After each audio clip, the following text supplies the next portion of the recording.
Welcome to the Beyond Normal podcast. Kenny Groom. I'm excited to have Greg Lancette, the owner and founder of 4o4 Esports, Atlanta's premier Esports Lounge, where Greg is actually catering to the esports environment and creating a safe space for folks during this time to play the games that they choose. Thanks for joining us today, Greg. How are you doing? Good, man. I appreciate you having me, man. Looking forward to the conversation. Hope everybody's staying safe out there. Appreciate that. Yes, definitely want to make sure everybody's safe and sound during this pandemic. So I want to, dig right into things. Want to open the floor for you to just, tell us a little bit about your background. I'm from Georgia originally, grew up in Decatur, went to Mercer a couple years, didn't know what I wanted to do, ended up going to the Navy for 4 years, kind of figured some stuff out, trying to travel the world, get some experience underneath my belt. I stationed in a bunch of places, mainly West Coast, and deployed once. Went to a bunch of Asian countries, man. I got to see Japan, Thailand, Hong Kong, all that stuff. It's really cool. Moved back here, went to Georgia State, got my degree in middle grades education, language arts, and social studies. By the time I finished student teaching my final year and wrapped up my degree, I realized how much I don't like kids. Kids these days it's not like, when we were in school, and for the main part, you had a couple of troublemakers, but it was more like you just did the work, you do what your teacher, instructed, you paid attention in class, because if you mess around, you're going to catch that whooping when you got home. But now parents are so young, man, they pretty much are kids, so they don't really look at it like that. It's kind of like if you got a kid who's, it's a different subject for a different day, but basically the parents don't really side with teachers anymore. There's all kind of stuff going on with the education system that you see is kind of like, I won't say so much racist, but kind of like a classist a little bit, the way they divide all the kids. But anyways, I didn't want to work for anybody regardless. So what happened is we ended up getting into a spot where me and someone else decided we were going to do our own thing. And 4o4 Esports started its conception around that time. I appreciate you, giving that background. Like, you tried the teaching route and you noticed a couple things. What's interesting, right, is that since you're in this, the esports arena, the video game arena now, I think when you take a step back, right, kids are spending a lot more time on these games, and there's a big debate around, whether or not kids can actually, learn things from the games that they have put in front of them now. I know that's a hot topic right now, but it seems like that is a way to transition some of those skills that you have, because you are still, I'm assuming your clientele is, somewhat on the younger side in terms of, age group, and you're still interacting with kids just in a different way. Actually, the age group that comes out here is typically, I'd say the youngest crowd we might get is Thursday night for Smash Ultimate. And even then, though, most of the younger guys are maybe 18. Got it. Okay. So a lot of them are going to college now. So surprisingly, we don't get the crowd that's all playing Fortnite and everything. A lot of those are the middle high school students. We mainly get 18 to 45-year-olds up in the shop. The reason why is because at 4o4 we specialize in fighting games. So there's different demographics in games for whatever reason, and the fighting game players are, I guess, we're being phased out a little bit. You're not seeing too many younger guys join what they call the FGC, the fighting game community, whereas a lot of those players will gravitate more towards sports games, shooters, and the older crowd, they seem to gravitate more towards the fighting games and the Japanese RPGs. So it's kind of divided like that. At the same time, there's always learning going on up there. Because fighting games have some of the biggest events during the course of the year. So, guys you'll get together for what they call lab sessions, where they're pretty much just going over training, going over patch notes. The fighting games are interesting as to where they're always evolving. The developers will listen to complaints from the players, and they'll release what they call patch notes, where they'll go in, they'll edit certain things, they'll fix certain things. They might nerf or buff a character, which is, if anyone listening doesn't know what that means, if someone's overpowered in a game, then what they'll do is they'll go in and they'll take some moves out. They might decrease the amount of damage certain moves do, basically to kind of maintain a balance within a game. Or they might buff them, where they'll do the complete opposite, make them go stronger if they're too weak. give more attacks if they're not fully, capable of competing with the other characters, it seems like. But I always say if something's in the game, you shouldn't complain about it. You just learn how to deal with it, because they wouldn't put it in there if it couldn't be dealt with. So, but yeah, there's Yeah. definitely always some kind of learning going on. So I want to take a step back and just dig a little bit into, what sparked the idea for you to, like you touched on, not really wanting to work for anybody, but what sparked the idea around, all right, I need to, you, Greg, you need to start this Esports Lounge? First, I'll say when I initially started this, there was myself and another guy who he was only around for, a couple months. And then when we first opened, we weren't doing well at all. He just kind of like disappeared. I haven't heard from the dude since we opened March 2019, March 2nd, and I haven't heard from him since like the third week of March. But I just say that because I don't want it to seem like it was all my idea, like try to take credit for everything. But going further back, I would go to MomoCon, which is a big event out here. It's a big convention that's geared towards, fighting games and anime, cosplay. Same thing with Dragon Con's a lot bigger because it has a wider audience. Dragon Con's, it's not just about the anime. It's not just about the gaming, but it's fandom. You got a lot of Star Wars, all kind of movie, Marvel, all that stuff. So you see a lot more older people that have been going to Dragon Con. MomoCon actually used to be a part of Dragon Con as far as the organization members, if I'm not mistaken. But I would go to events like that, and there's always gaming sections, like 24 hours open or something like that. That DreamHack as well. It was one of those things where I'm like, why can't this be like every day? I wish something like this was every day. So that's kind of what was part of the inspiration on my end for wanting to do 4o4 Esports. I've always tried to keep that in mind. I want to create like an environment that just, got some neon lights flashing all the time. It's all about like the lighting and just the atmosphere, just people in there having a good time. You want it to feel like an 80s arcade when you step in there. Got like the synth wave playing in the background off the speakers, man. It's a good time. Yeah, that brings back the nostalgia. I like Yeah, that. for sure. Because like I said, man, it's a lot of us. I'm pretty much 30 now, so a lot of us are all older, and just having those feelings, that nostalgia, kind of like being in that arcade as a kid, it kind of takes you back a little bit. It's a little more modernized, but the concept is there. So that was kind of like my inspiration behind what 4o4 should kind of be like. All right, so you mentioned your partner, initially kind of, stepping out of the scene. So obviously you've been wearing multiple hats and figuring out the business, and you are now the sole owner, the sole operator for Esports. Based off our conversation that we had, you let me know, hey, businesses prior to the current situation, business was ramping up. Yeah. You were seeing some consistency with your customer base. Tell the folks, a little bit around what this current situation with the pandemic and now, seeing some of these riots around the George Floyd case, how that has changed the situation with your business, if it has. Starting with the coronavirus, I mean, that definitely put a damper in everybody's plans. I mean, not just mine, but like pretty much every small business went through the same problem. Some of them are still going through it. The plaza I'm in, like the pool hall owner around the other side of the plaza, like he and I are good friends, but he can't figure out how to get people in there now. And the reason why is like the restaurants are all opening back up now. They're closing early though. They used to stay open until, like 10, 11, 12, but now they're all closing at 8 p.m. He opened around the same time I did, so we're both still really new to the plaza. It's a nighttime shop, so he would rely on customers that were there for like late night food to come up. So, he's still trying to get people in there. The SBA loans during the coronavirus, I mean, I don't know anybody who was able to get any. I talked to all the owners down there in the shop. None of us got anything. From what I understand, like all those small business loans went to big businesses, so they need to just go ahead and change SBA to BBA or something because none of us are getting it. So that didn't come through. Man, I tried applying for the pandemic unemployment assistance. I didn't get approved for that because I'm the business owner, and the business didn't get approved for it, so I couldn't get approved for it, filing as both the owner and as the employee. So I tried that several different ways, didn't go through. PPP didn't go through.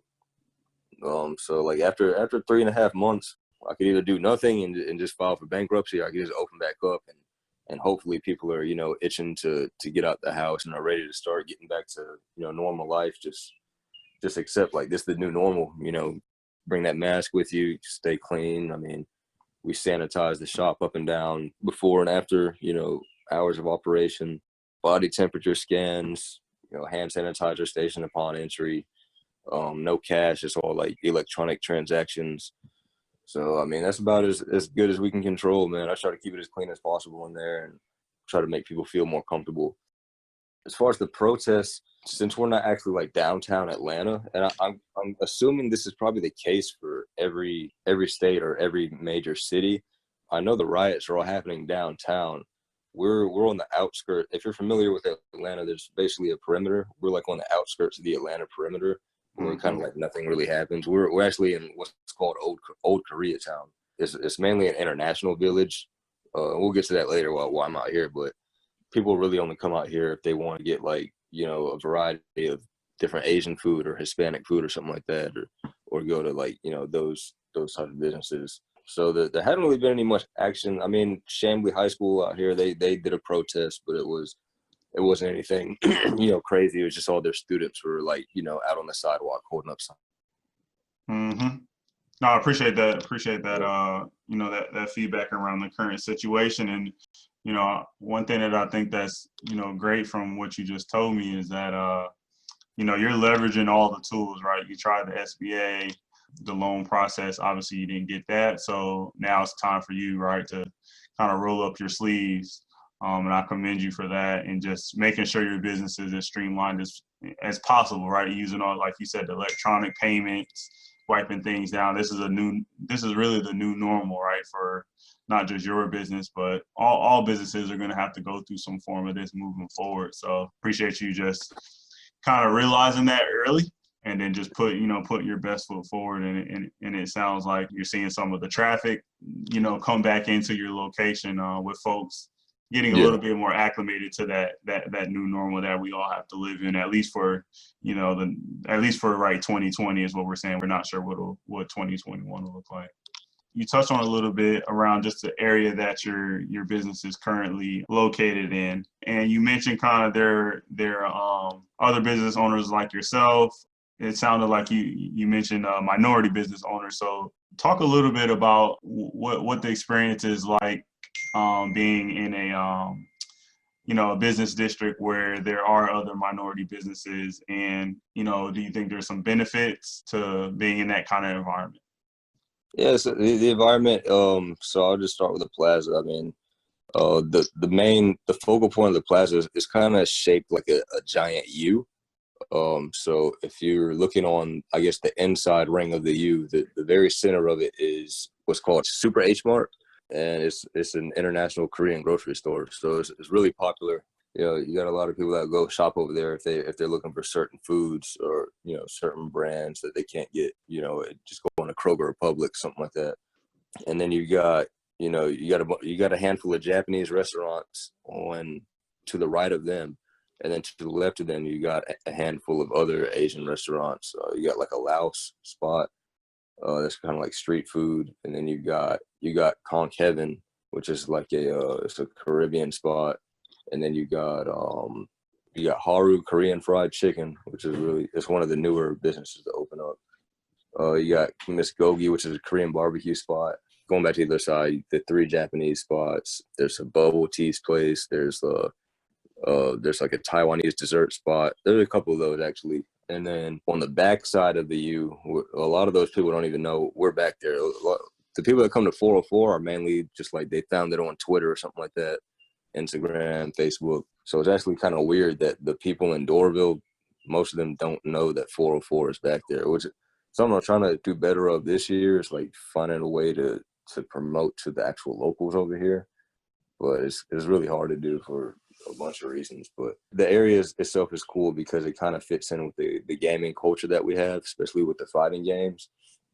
A lot of that stuff is based off, Japanese culture, Korean culture. So, those guys, they love coming out there, being able to go get like, Korean barbecue if they want to, or all kind of Asian food. It kind of just fits in with what we do up there. And they can bring it up to the shop if they want to or dine in down there. So it's always a good time. And then if you go down the road, you got Sweet Hut, which is a really popular bubble tea spot. You've got, man, all kind of restaurants, like 24-hour open pho restaurants. We got everything out here, man. So it's just it's a great spot for gaming to be, I feel like. You got card shop down the road, comics and all that. It's a good time. I think that's cool. You pretty much made my mouth water by going through the list of the different food options. I know in Atlanta, the couple times that I have been, you guys do have quite the selection of great restaurants. So I think to your point, right, restaurant, food and video games always go together. Yeah, for sure. Of course. So you talked a little bit about, just in your general area, there's probably some opportunity from an awareness standpoint around 4o4 Esports. Talk a little bit around, how you're staying engaged with your customers, in a normal environment. I know the current pandemic may have changed some of the ways you interact with your clientele, but, how do you go about interacting with your customers and building that engagement and awareness? I mean, for the most part, just staying active all day on, Twitter, Facebook, Instagram. I won't just like post something and be like, hey, everybody show up to this event. That'd be in the, we got a Discord too, which is kind of like an underground gaming app. I actually don't know why it exists, but for whatever reason, it's just like another form of social media that nobody but gamers know about. But, it's cool to have it. So there's like different channels and servers that you can join and access. And, people have their own little groups for the most part, it's just like interacting with my friends all day. So it makes the job easy because I kind of have like a personal relationship with everybody. It's not just like I own like a corporate business and, I'm just like putting stuff out and ignoring everybody. So like I'm literally, if somebody comments something that's not even, I go in there and I'll interact with them. I'll talk with them and stuff.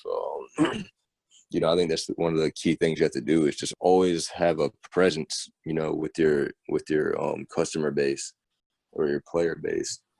Mm-hmm. And I mean, the fact that we're all kind of close anyway makes it easy, but it's a lot of work. I mean, I'm not trying to downplay it or anything. It's kind of a lot to, you have to go and make all the events, update the website calendar. You go through, you do all your promotions, and because different websites on social media are configured different, like Twitter, you have a character count.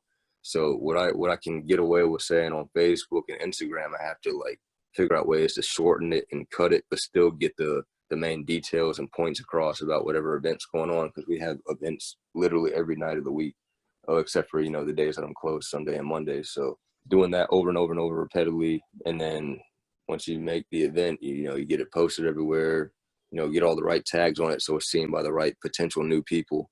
Then you're going in and constantly reminding people, because I'm telling you, you can't just let the event be out there and not say anything about it, because people will forget to show up to it.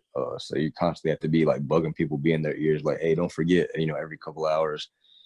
People are going to ask you questions because it's 2020 and people do not read. So I can put all the information you need to know, which is the same information every week. And I get on them. I'll make fun of them all the time about this. They know.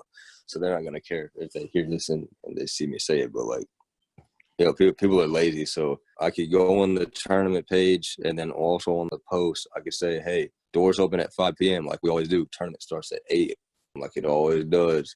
Cutoff time is going to be at 7:50. And then someone's going to see it and be like, hey, what time does the tournament start? And then me, me being like a sarcastic dude I am, man, I'll find a gif of somebody like making a disappointed face or something like that. But, I always tell them, like, hey, man, it starts at 8. I need you to start learning how to read, man, because it's been the same time for the past year. Nothing's ever going to change. But, yes, that's pretty much, one of the main things that keep the business running, man. Just the interaction on media pages. You have to be able to do that, like, and consistently and do it well. Like, you definitely have to be seen by your player base. Yeah, and I think it's good that you're committed to it. I don't think you downplayed it at all by saying, look, this is something where, it's constant. And I can even think of, in my experience playing video games, right, when I go on my PS4, hopefully soon my PS5, I've been seeing some stuff online about that. But, when you go on your PS4, there's always somebody live streaming. There's always some content out there. And to your point, it's just people need to see it front and center. And sometimes you got to spice it up, like you said, with the gifts and things like that. Like you're finding ways to speak the language of your customer base versus sticking to that generic, the 100 and whatever some odd characters that Twitter allows you to put into your messaging. You got to get real creative around how you engage with your customer base and putting, just communicating in the format that the lingo that they want to speak. So you're on it. I know you. I think I saw something on Twitter yesterday. I think you were like editing some streaming content that you were about to put out, but even just showing them behind the scenes like that shows that you're putting in that work and peeling back the curtain a little bit so they can be a part of, making the meal, right? They know the recipe. They can see what you put into it. Right, for sure. All right. So, you touched a little bit on, a couple things, right? You gave a little bit about your background, where the company is at now. I appreciate you, highlighting some of the growth pains that you've been throughout the pandemic and just the changes in the business model that you've overcome. So, last question I want to ask, and I'm going to kind of flip it over to you. What's next for 4o4 Esports? The two biggest things that carry 4o4, just going off last year, are the Tekken World Tour and Super Smash Brothers Ultimate, PR and all that. A lot of the world tours, ARCs, all that stuff, the main fighting games, they all have a world tour that goes on. Grand Blue, for example, is one that really was starting to blow up around February. I think we did our first tournament February 21st, like right when the game dropped. We had like 60-something people show up for that tournament. And then, early March, Corona happens. And then, people are thinking, oh, it's only going to be a week. Oh, it's only going to be a couple weeks. Oh, it's only going to be this month, and then we'll get back to normal. 3 months later, man, all the games, all the brands canceled all the world tours for this year. So, we're all just waiting on that. Really, in the meantime, man, I was able to run a check pool. I'm part of the MarmoCon team doing that. And I guess I do a little work with Red Bull Gaming too, down here in off their Atlanta headquarters. So they've been helping out, try to put things together, throwing pot bonuses at smaller tournaments. And we're talking about doing something once like Corona's officially over, like throwing like a really big party at the shop, just kind of like a welcome back for all the players type of deal. That's pretty much it.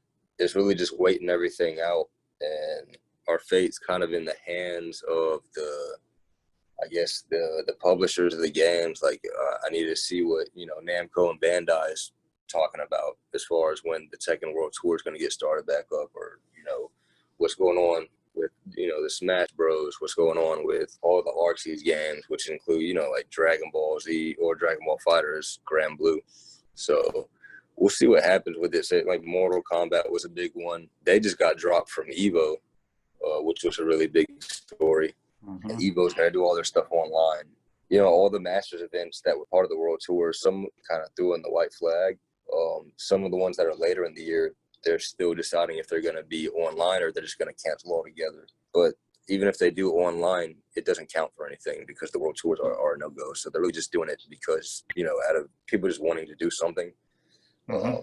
And we all know online play is not as good as offline. All kind of Wi-Fi warriors out there, people playing on lag, rage quitting on you in the middle of matches. So, there's always going to be problems with it. Thankfully, like ours actually went kind of smooth when we did MomoCon.